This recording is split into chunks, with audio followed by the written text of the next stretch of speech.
Alaska Crafty Gal Victoria here.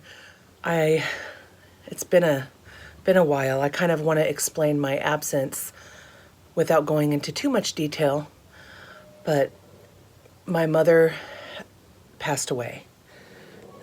We had to emergency fly down to Arizona, get some answers to some questions we had,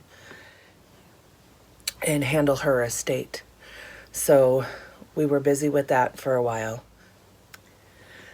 So yeah, my mama has passed away, and I just took some time with my family and going through the grieving process. As we all know, it's really difficult to lose somebody that we love. So that's where I've been. I've just been away taking some time.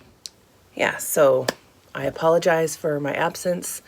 Thank you to everybody who reached out to me via email or text message, inquiring how I've been or what's been going on, or telling me they've missed me. I appreciate you all very much.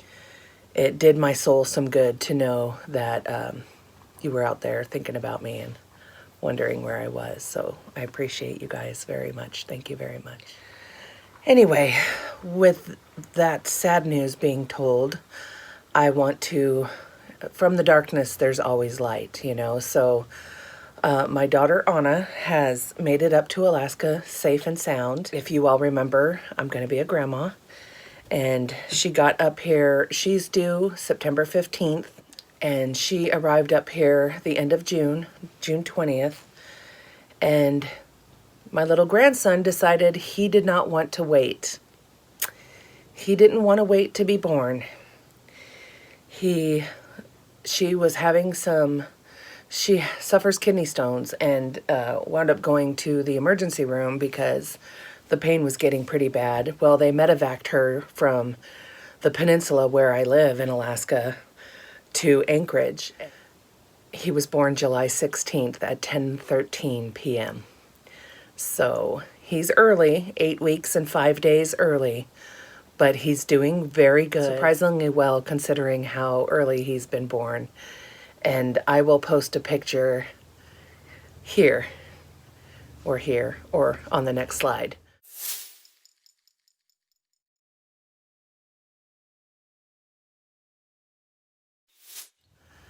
My new grandson. So Logan Frederick is here. He's doing well. Mama's doing well. And since he decided to come early, I do not have his baby blanket ready. So I will be working on that and hopefully have it done before he's home. He's in the NICU department, and it's really cool because they set up a live camera in the NICU where you can view him live. So I've gotten to see him, even though I haven't been able to be there because of COVID. Only one person is allowed to be. She wanted me in the birthing room with her, but of course that can't happen. Daddy deserves that honor. So Daddy was with her, and yeah, Mama and baby are doing great. So I have a little grandson now. He's adorable, and I love him so much already. I've been watching him on the live camera. So that's awesome. And they've been texting pictures and video, and he's just adorable. I love him so much already. I cannot wait for him to come home. But that's the good news. The other news is I have been kind of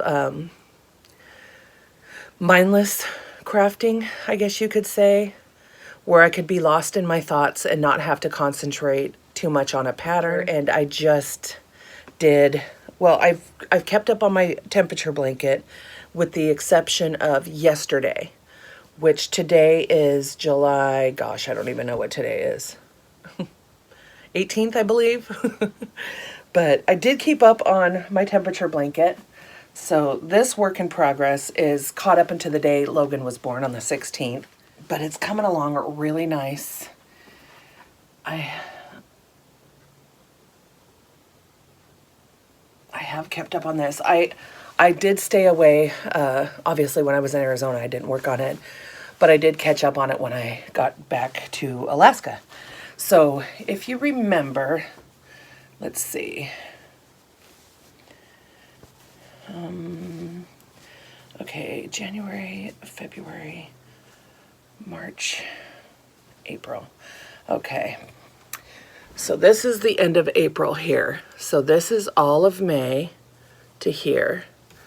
And then this is all of June.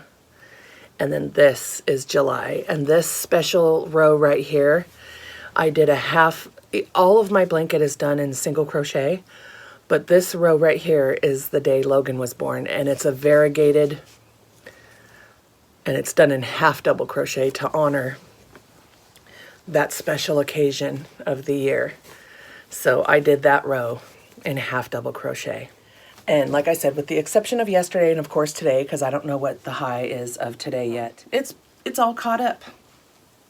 So I've been working on this, getting caught up on this, and taking care of my temperature blanket. I don't want to fall too far behind on this, just because it would be really hard, I think, to get caught back up. So this is something I stayed on top of. I have my character hats I'm behind on. I need to do June and July's character hat, which I haven't even done.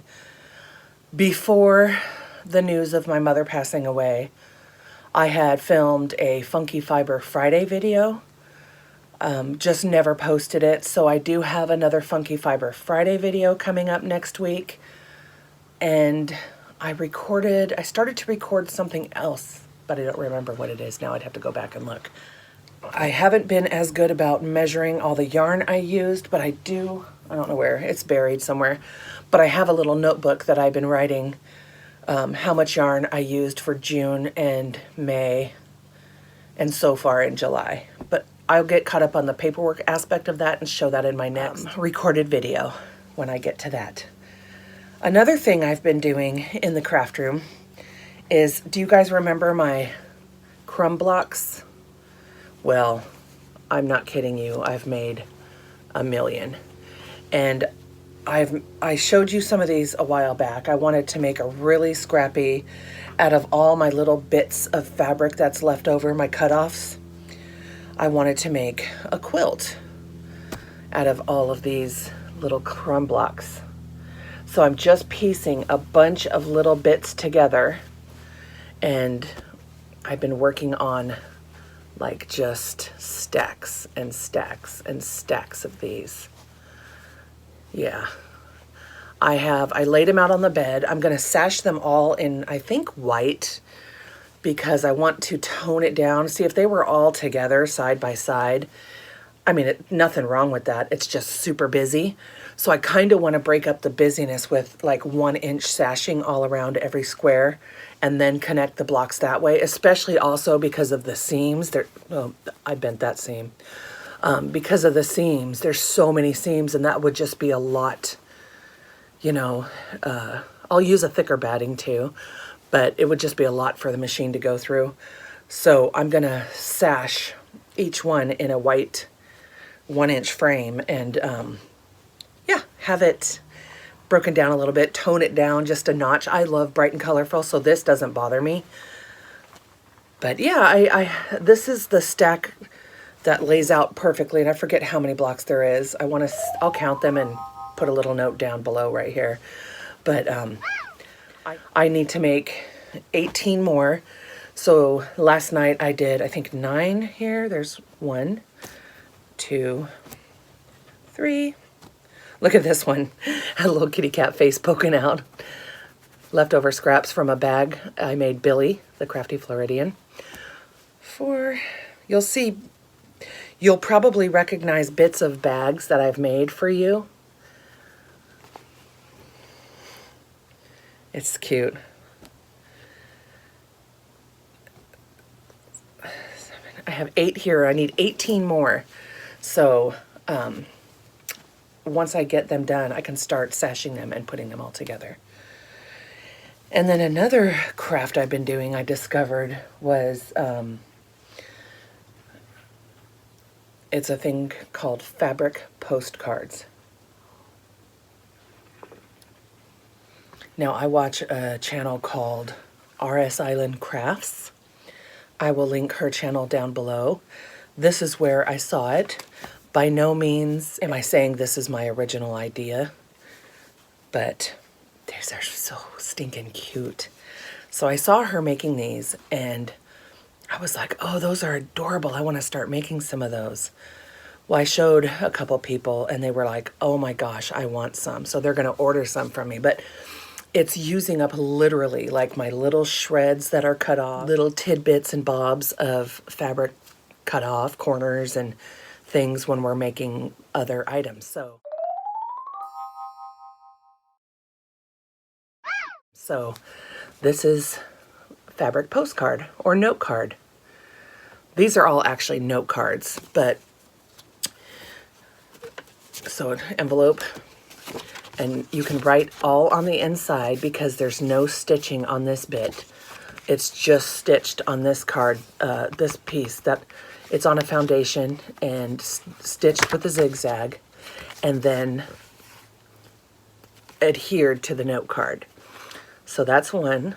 You'll recognize some of your bag bits and bobs in that too. And then here's another one. This one is just cute, little fish in a pond, using scraps. This one. And these were just a lot of fun to make. I only made 8, so there's not a ton. But I just love the fact that I'm using up every little tiny piece possible. And there's no waste. Well, I do have a little bit of waste, but that's going to be stuffed into a dog bed. But you'll recognize, like I said, some of the scraps and bags that you've purchased from me. And there's purple. And then this one I didn't have a big enough strips, so I made a smaller note card. See how these ones are a lot bigger? This is a smaller version of the note cards. But I love these. I think I'm going to attach, I'm going to do more of these, but I'm going to attach, excuse me, like an applique of something on the outside, whether it be, I don't even know yet. But I want to do more to this, I think. So these were just my first ones I made, and I love, love, love this. Literally using up my little tiny shreds of fabric. So that was something else I was working on. Well, I could just sit and be in my thoughts. So, oh yeah, and then this, I had more little strips. This is another thing I got from RS Island Crafts. She attaches these little tiny thin, like, let me see if I can find some. Yeah, I have a whole pile sitting here. Let's see, a whole pile of them. But like the bits that are too small to attach, you know, to do really anything with, they're short. And there's just, I hate throwing stuff away. And as we know, this year is utilizing scraps. So I made this, and they're all different widths, they're all different colors, they're all different, it's all on like adding machine paper, and it tears off really easy. You literally, and this is just to keep it stable and like sewing onto a foundation. So this can be like a piano key border on a quilt, which I thought this would look really cute as a border around my scrappy blocks. Once I get all of the sashing and the borders done, then I can add this as a border all the way around the outside. So I just love this. I love the fact that I'm using every little piece. Yeah, I just literally, doesn't matter what color thread, because nobody's going to see that. And you just attach all the bits like this. I love finding new ways to utilize scraps, whether they're yarn scraps, whether they're sewing scraps, anything like that. So I started a new roll. This is what it looks like before you get it all trimmed up. You just want them to be longer than the adding machine paper. And I found 2 packages of this adding machine paper. I think I paid $5 for for one of them. One of them measures 2 1/4 and one of them measures 44 millimeters. And I think this is the 2 1/4. But it's just so cool. I love it. So I started a new, this one is double rolled, and I just need one sheet. So I'm rolling the extra bit here, and I'm only sewing onto the white part, and then I'm saving the yellow part because that'll make another roll. So I started a new one here because it ripped when I was sewing it.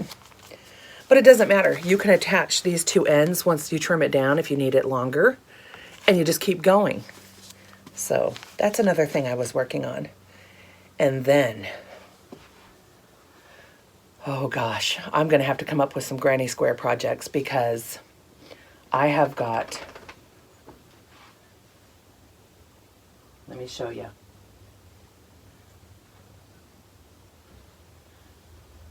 Scores.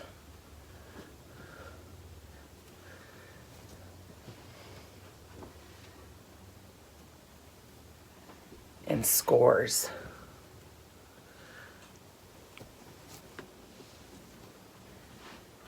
Oh. And scores of granny squares. I'm going to include a picture.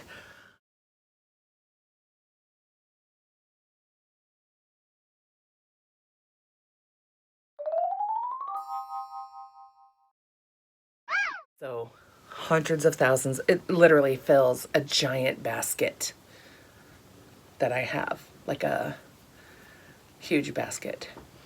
I also have foundations for about 30 project bags. I got to work on those. I want to finish those. I still have not finished my Yoda. I have to think too much for that project as far as his face goes, and really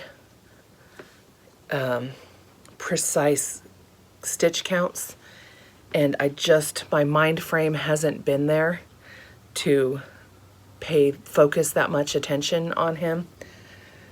So I have not touched the Yoda in the past couple months, but I will get done with him. Things are settling down a little. My mind is settling down a little, so I know I'm kind of all over the place in this video right now, but I wanted to make one and say hello. I missed you guys. I missed recording my videos, but I wanted to keep you all posted on what's been going on. So I'm more of a private person, and I wasn't even sure if I was going, the coffee pot. I'm more of a private person, and I wasn't sure if I was going to even say anything about my mom, but when the absence became as long as it did, I thought, you know, you guys deserve to know why I disappear sometimes, and that is why. So I guess that's all I have to show you today. I will post that video of my Funky Fiber Friday video. I think I started to record, oh, that's what it was. I started to record a sit and sew video as well before, and I made a bunch more ear savers. Oh, and I did some more other projects. Hold on, let me get them. Okay, here they are. So my husband has been struggling with getting a mask that fits him right. So we have tested so many patterns, but they're all gonna look the same as the ear savers I made before. But I made more ear savers. I made a bunch more ear savers. These are just what's left. They're going out in the mail.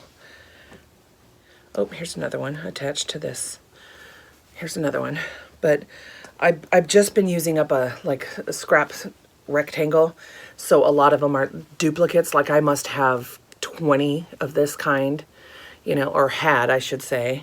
I had a bunch of this kind left over, some of these, just a lot of duplicates. But then I've been, like I said, searching and searching for a pattern that will fit my husband better. He's got kind of a bigger nose, and he just struggling with patterns to find one. Well, on Shabby Chic Fabrics, I found a pattern that fits perfect. It is one of the best fitting face masks I have found. So I made a couple. I made this version, And I tried to do the binding on the top and the bottom. It's for my father-in-law. This one is for my father-in-law because they're more beardy, and so they needed something a little more substantial. Well, it got a little gappy on the side here, so then oh, and this is the other one that I made for my husband, little fish. And then, so I made a little bit of a smaller version and did like a pleat right here. And this fits so much better. So it just fits so much nicer. It's tight against the cheek. It's tight all along here. So this is my new favorite pattern, and it is a free PDF download. I will link Shabby Chic Fabrics pattern for this face mask down below too if you're interested. Yes, we're all still making face masks. So that, I forgot, was another project I've been working on. So more sewing than crochet. It's just nice to sit at the machine and just, especially when I'm chain piecing all my little bits together to make the scrappy blocks for the quilt. That's how I was able to get so many done. I mean, literally just chain piecing, ironing, chain piecing, ironing, attaching. And it's just mindless. And I blew through these so fast, so fast. So that is everything. Thank you for watching. I know this is a little bit longer than I planned, and I'm back. So thank you for sticking around. Thank you for waiting ever so patiently for me to get a new video out. And I will talk to you guys again real soon. Alaska Crafty Gal Victoria here. Bye-bye.